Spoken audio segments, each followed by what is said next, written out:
And his high-stakes trip to Asia, facing the North Korea crisis head-on. Well, back here at home, the president kisses his new tax plan.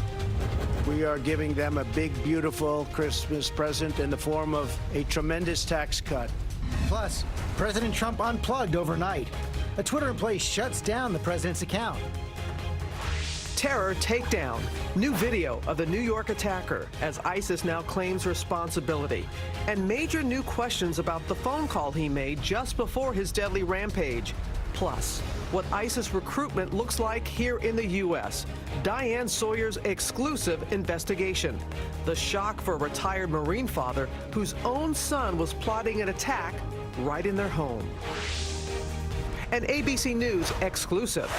Talk show host Wendy Williams in her first interview since fainting on live TV. It felt like I was in the middle of a fire. What really happened and the two things she was thinking about the moment she fell. Only on GMA this morning. And this is what you came for. iPhone frenzy growing around the globe. Thousands lining up and camping out overnight for the iPhone 10. But can you actually get one in your hand? Live in Times Square, this is GMA with Robin Roberts, George Stephanopoulos, and Michael Strahan. And good morning, America. Great to have you with us this Friday morning. How about those lines for the iPhone already? Check that out here in New York City. They are growing. They've been out there. Well, the guy first in line said he's been out there since Wednesday. Really? Yes. That's loitering. That's one way of putting it, Michael. Also this morning, a lot of reaction, of course, coming in to the Republicans' sweeping $1.5 trillion tax plan now revealed. And our new poll is out this morning, and it shows that 60% of Americans believe his tax plan mainly favors the wealthy. And the president, he's also facing a surprise Twitter shutdown overnight. His account disappeared for 11 minutes, and it turns out a Twitter employee was kind of behind that. Which means the president was up early this morning tweeting about that. We'll get into that coming up in a little bit. He's also kicking off his 12-day trip to Asia. Longest of his presidency, he'll visit Japan, China, and South Korea, focusing on security, trade, that North Korean nuclear threat. Let's go right to our senior White House correspondent, Cecilia Vega, already on the ground in Tokyo. Good morning, Cecilia. Just landed, George. Good morning to you. This is being called the most consequential foreign trip for President Trump so far. He will land here in Japan tomorrow. And one of the first things on his agenda, he'll be playing a round of golf with Prime Minister Shinzo Abe. But you said it, hanging over this entire trip really is that threat of North Korea. There were questions about whether President Trump might tone down some of his language. He's used words like fire and fury before, called Kim Jong-un Rocket Man. Aides at the White House are telling us he doesn't plan to tone down his language. We're not going to hear a softer tone from him. But ahead of this trip, he is considering adding Pyongyang, North Korea, to that list of state-sponsored terrorism. One thing that President Trump will not be doing on this trip, he will not be visiting the DMZ, that demilitarized zone, the border between North and South Korea. Past presidents, George, as you know, have made that trip. This president is not going to do so. The White House says he's going to go to South Korea and visit troops and a military base there instead. Okay, meantime, Cecilia, that 11-minute shutdown last night of the president's Twitter account, the president basically saying this morning that they were doing it for a reason. Yeah, and he, as you mentioned, he is up and tweeting about it. He says, take a look, here's the tweet. My Twitter account was taken down for 11 minutes by a rogue employee. I guess the word finally must be getting out and having an impact. Not really sure what impact he's talking about, but let me give you a few details on this. This happened around 7 o'clock last night. The president's Twitter account went dark. As he said, it lasted for all of 11 minutes. Overnight, Twitter gave the reason. This is what they're saying. They're blaming a rogue employee. They say it was his last day on the job, and he deactivated the president's Twitter account on his way out the door. They say, quote, they are conducting a full internal review. We all know this. This, of course, is the Twitterer-in-chief. He's got 41.7 million followers. He started this account in 2009, and he's tweeted more than 36,000 times. President Trump himself has said that part of the reason he won the White House is because of his use of social media and his popularity on it. So clearly his blank Twitter account caused quite the stir online. But so far, in spite of that tweet from President Trump himself, George, no comment from the White House. Yeah, amazing that one person at Twitter could do that. Okay, Cecilia, thanks very much. All right, George, more now on the Republican tax plans. A sweeping overhaul now revealed. So let's go to our senior correspondent, congressional correspondent, Mary Bruce, who's there on Capitol Hill with more on what it means for families. Good morning, Mary. Good morning, Robin. Well, lawmakers are still poring over this 400-plus page bill, but the big question this morning, what does this really mean for you? Well, Republicans are promising relief to the middle class, but we've learned much of that could depend on where you live and what deductions you rely on. This morning, the president is giving the sweeping new Republican tax plan rave reviews. People are loving it. We've had tremendous receptivity to it, to a point that I don't think I've ever seen anything quite like it. Critics say it's a big win for the rich, but the president insists that's not the case. It's really not for the rich. It's for the middle class, and it's for jobs. So which is it? Republicans say the average family making $59,000 a year could save roughly $1,200 per year. Their bill simplifies the number of tax brackets from 7 to just 4. For instance, if your family makes more than $24,000 a year but less than $90,000, you would pay up to 12%. If you have children, the child tax credit expands from $1,000 to $1,600. Ecstatic, the president welcomed the plan Thursday with a smooch. But to pay for all these tax cuts, the bill slashes popular tax breaks that many Americans rely on. If you have student debt, gone would be that student loan interest deduction. The deduction for medical expenses is out too. Looking to buy a home, the mortgage interest deduction would be cut in half, only applying to the first $500,000 of a home loan. Now, critics say this is just a boon to the rich, and it is a big win for big business, slashing the corporate tax rate from 35% down to just 20%. And Robin, it eliminates the so-called estate tax, which is likely to benefit some wealthier Americans. So bottom line, Mary, what are the chances that this bill will pass? Well, Robin, I've already talked with some House Republicans who say this bill isn't going to cut it for them. They are a no. But Republican leaders up here remain optimistic that they can get this through. And we heard yesterday the president promised the American people this bill will be, quote, a big, beautiful Christmas present. We did hear that. All right, Mary. A lot does depend on the president. Let's bring in our chief White House correspondent, John Carl, for more on that as well. And, John, the president out there selling it yesterday, even though our new poll shows that a majority of Americans don't like the plan so far. And there's some skittishness on Capitol Hill about how the president is going to lead this fight, given what happened during the health care fight.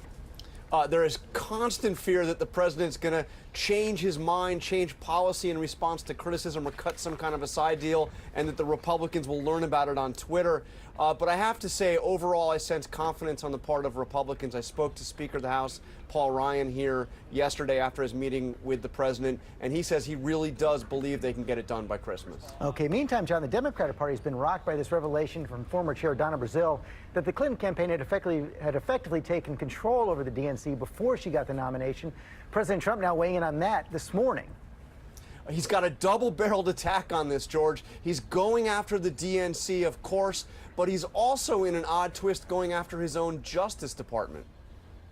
Overnight, the president jumped on revelations that Hillary Clinton had control over the DNC even before she won her party's nomination. Tweeting, Donna Brazile just stated the DNC rigged the system to illegally steal the primary from Bernie Sanders, bought and paid for by Crooked H.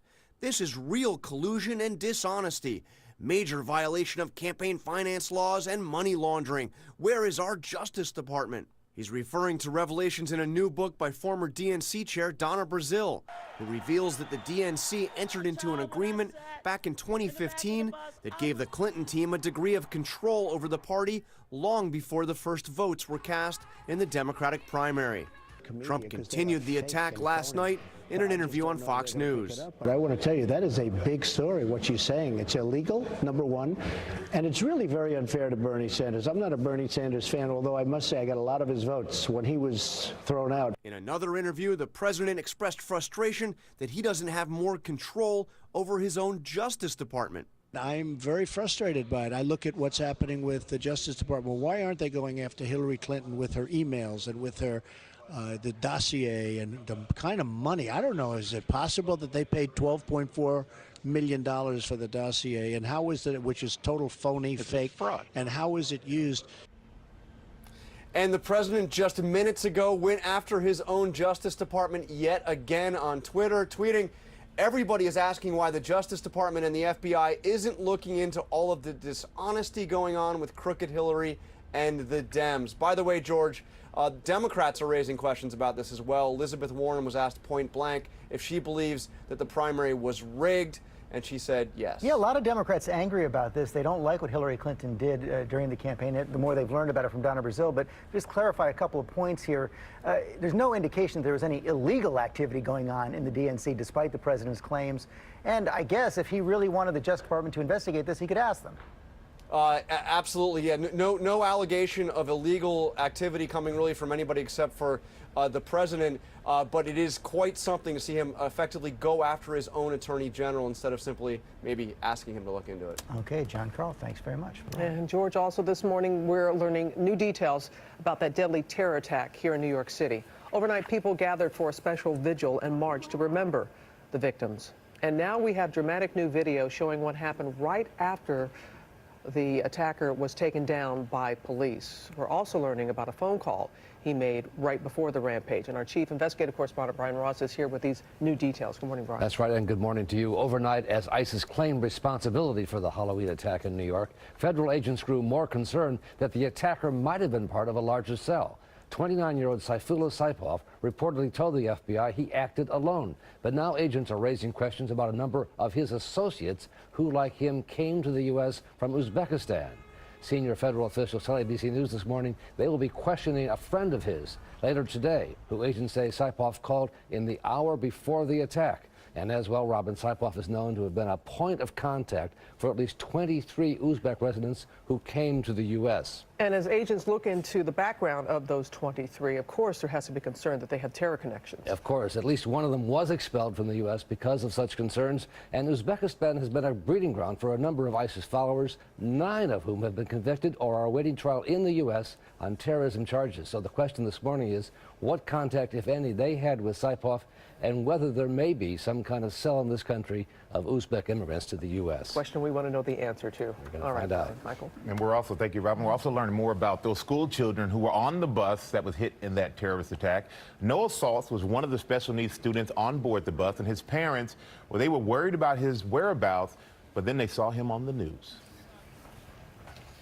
And then I started to cry, and then I said, I want to just get out of here quickly as I can. Then I sat there for a minute, and then I heard a gunshot. I actually was able to call Noah, and I spoke to him briefly. And then I saw him on a stretcher. That was a real odd moment. Wow. And incredibly enough, Noah went to school the very next day. He has a perfect attendance record. He did not want to lose that, and it was very important for him to show up. And what a special kid. Yeah, indeed. Thank you, Michael. Turning now to new allegations, though, against Kevin Spacey. 8 people who work on House of Cards reportedly accusing the star of sexual harassment, saying it created a toxic work environment. ABC's Lindsay Davis is here with more on that. Good morning, Lindsay. Good morning, Robin. These 8 people are all coming forward anonymously, saying they fear retribution. But yes, they describe the set of House of Cards as a toxic environment for young men who had to interact with Spacey in any capacity. New sexual misconduct allegations this morning against Kevin Spacey from the set of his hit show House of Cards. Honesty is your best defense and offense. 8 new accusers, speaking anonymously to CNN, say the 2-time Academy Award winner's behavior during production was predatory and claim it involved non-consensual touching and crude comments targeting some male crew members. One former production assistant told CNN Spacey sexually assaulted him in a car when he was tasked with driving the 58-year-old actor to set. The new allegations against Kevin Spacey raise the question as to whether there'll be both criminal and civil charges filed. Overnight, MRC, the production company behind House of Cards, said, "We are deeply troubled to learn about these new allegations concerning Kevin Spacey's interaction with members of the crew." The company revealed that one crew member did make a complaint against Spacey for a specific remark and gesture in 2012, and that Mr. Spacey willingly participated in a training process to resolve the issue. Netflix had already suspended production on House of Cards after recent accusations from actor Anthony Rapp, who told BuzzFeed that Spacey made a sexual advance toward him when he was just 14 years old. Spacey said he didn't remember the encounter with Rapp, but apologized for what would have been deeply inappropriate drunken behavior. His representative confirms Spacey is now seeking unspecified treatment. This as Hollywood movie mogul Harvey Weinstein could potentially face criminal charges on new rape allegations in New York. The NYPD says they're investigating claims Weinstein assaulted Boardwalk Empire actress Paz de la Huerta on 2 occasions in 2010. The actress alleges the first assault occurred after the movie mogul offered to drive the actress home from a party. Once inside her apartment, she says he forced himself on her. The LAPD has also has 2 active investigations going on into Weinstein. Weinstein's representative says any allegations of non-consensual sex are unequivocally denied by Mr. Weinstein. As for Spacey, ABC News has confirmed that both CAA, the agency that represented him, and his publicist have parted ways with the actor. The future of the show remains up in the air. But the production company says that they've now created an anonymous complaint hotline, that they're providing counselors and legal advisors for all the members of the crew. Far-reaching. Thank you, Lindsay. Absolutely. Thank you, Lindsay. And now to the iPhone frenzy. It's been growing overnight, and today is the day, everybody. You can finally get your hands on the new iPhone 10. People all across the world have been lining up, and our chief business correspondent, Rebecca Jarvis, is at an Apple store right here in New York City. Good morning, Rebecca. Good morning, Michael. Yes, this is it. This is the phone that has everybody here lining up on and on around the block. They've brought blankets, chairs, emergency water. The first guy in line has been waiting here since Wednesday. This is Nico. Nico, how long have you been waiting here? Since Wednesday, 5:30 a.m. Wednesday, 5:30. Have you ever waited for an iPhone before this? Never. You want to hold it? Of course. This is gorgeous. Oh my God. So people are lining up. I'm glad you love it. So there are people lining up literally around the country, around the world this morning to get their hands on this phone. The Palo Alto store, which is right in the backyard of Apple's headquarters, has a huge line outside already this morning, Michael. People want to get their hands on this phone. Well, you better take that phone back from Nico. He started using it like it was his already. And Rebecca, we see all those people. Thanks, we see all those people in line. Are they actually going to get a phone? And what about somebody like us who can't stand in line and didn't want to stand in line, but we didn't pre-order? Could we get a phone? How hard is that going to be? So here's the deal, Michael. Apple tells me they have phones in every single store location. They have urged people to get to the locations early. You can still order these phones online, but of course we know they sold out in 10 minutes with the pre-orders. Right now you're going to have to wait 3 to 4 weeks if you order online, Michael. All right, thank you, Rebecca. What do you got think? Going to get one? I think it will. I guess people are saying it's kind of hard to figure out, though. Well, all of them are to me. It's no big deal. I'm going to get one as well. But we're going to turn now to a big day in Houston. The Astros returning home as World Series champs for the first time ever.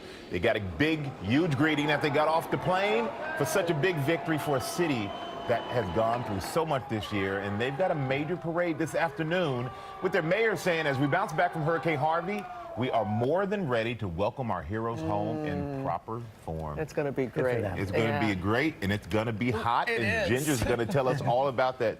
Yes, they're high today. Their record high is 88. I think they'll stop in the mid-80s. Still very warm, especially through the weekend. That summer-like temperature, 94 yesterday, the hottest November temperature on record in Dallas. Well, that's going to at least subside a bit, and then we see severe weather chances. The weekend getaways now brought to you by Downey. Well, used to first dates. You look amazing. And you look amazingly comfortable. When your V-neck looks more like a U-neck, that's when you know it's half-washed. Add Downey to keep your collars from stretching. Unlike detergent alone, Downey conditions to smooth and strengthen fibers. So next time, don't half-wash it. Downey, and it's done. Well, good Friday to you. Finally here, and today is going to be very mild, so maybe you're lucky enough to have the day off. Temperatures here this morning starting out on the mild side, 50s with some patchy fog. We'll have a little bit of midday sunshine, and then clouds roll in late for the afternoon and could see a little spotty shower come our way. The high today, 77. Over the weekend, we are going to be cooler, so mid to upper 70s across the area. Mild evening for us. Check out the high temperature on Saturday, just 60 degrees with showers late. I have snow in the forecast, too. And there is one person very happy about it. At least one person. Or dog. Yeah. Thank you, Ginger. Sure. Coming up, an important alert for families, the powerful way ISIS is trying to radicalize young Americans from thousands of miles away. Diane Sawyer's here with her eye-opening report. And that ABC News exclusive, Wendy Williams, in her first interview since fainting on live TV. What she says scared her the most?